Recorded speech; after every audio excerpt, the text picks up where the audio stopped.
La compile du morning de Diffoul sur Skyrock. Allez, la compile de balcon dans l'actu, ils sont retrouvés à la une de l'actu. À cause d'un balcon, on y va. Et bien, numéro 3, le top 3.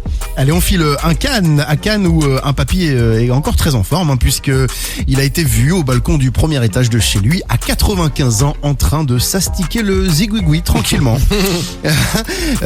Ses voisins et leurs invités étaient dans le hall d'immeuble. Ils rentraient dans le hall d'immeuble et donc ils ont assisté à toute la scène.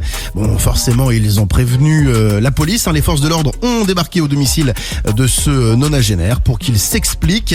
Et puis, du coup, il n'a pas pu s'expliquer, donc il a fait l'objet d'une expertise psychiatrique. Voilà, bon, un peu fou. C'est bien, 95 ans, il reste en forme. C'est une belle, belle histoire, comme on les aime. Sport, tranquille. Moi, je vais vous amener en Allemagne avec une histoire de famille un peu chelou. Il y a un mec, il habite en bas de l'immeuble. Et il y a des gens, plein de gens qui habitent au-dessus et qui ont des balcons. Oui. Et ce mec, il est énervé parce que tous les jours, il retrouve des détritus, des sacs poubelles, des cigarettes, des couches avec du caca à l'intérieur. Donc il se dit, mais ça vient d'où tout ça? Donc il allait voir plusieurs voisins en disant, mais c'est vous qui faites ça, c'est vous qui faites ça. Bon, il sait pas d'où ça vient. Il a l'idée de mettre une caméra, ce que tout le monde aurait fait. Ouais. Il met une caméra et il voit d'où ça vient et devinez qui balançait les couches, qui balançait les cigarettes, qui balançait les sacs poubelles. Le voisin du dessus? Un voisin du dessus, c'est pas con ça, Carriole. Il y en a là. Ouais, c'est pas con. Ouais, mais en vrai, je vois pas d'autres réponses. Donc, Mais si. qui t'a passé pour un con, j'aurais dit la même chose. C'était son frère et sa belle-sœur qui habitaient 2 étages au-dessus. Et pourquoi il faisait ça? Parce qu'a priori, il l'aimait Ils pas. s'entendaient pas, ouais. Ah ouais, Donc, c'est ouf. Mais il du a- coup, c'était des voisins. ouais, mais c'était les voisins du dessus. Oui. Et c'était donc son frère et sa sœur. Ça s'est fini en se tapant dessus dans l'immeuble. Et après, ça s'est fini au tribunal. Le voisin, le frère du dessus, a été obligé de déménager. Et depuis, ils se parlent plus. C'est sympa les repas de famille. Super. Ouais, je pense qu'ils en font plus. Ouais, c'est mieux. Ou alors il y en a plus, oui.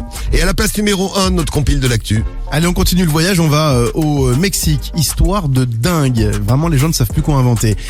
Une femme nue est aperçue pendant quelques secondes, mais vraiment quelques secondes, mais ça suffit, au balcon du palais du gouverneur. Bon, alors, le principal intéressé s'est retrouvé bien emmerdé, forcément. En plus, il est marié, tout ça. Donc, il a été interviewé par des journalistes. Il s'appelle Ricardo Gallardo Cardona. Et il a expliqué à la journaliste que c'était le fantôme d'une impératrice décédée. Mais c'est ça, bien sûr. non. Et Vous sa n'avez pas sa vu famille une a cru, femme. bien sûr. Eh bien oui, vous n'avez pas vu une femme à poil, vous avez vu un fantôme. C'est ça. Bon, alors la scène a été filmée par un manifestant, donc une scène mystérieuse qui a passionné bien sûr les habitants.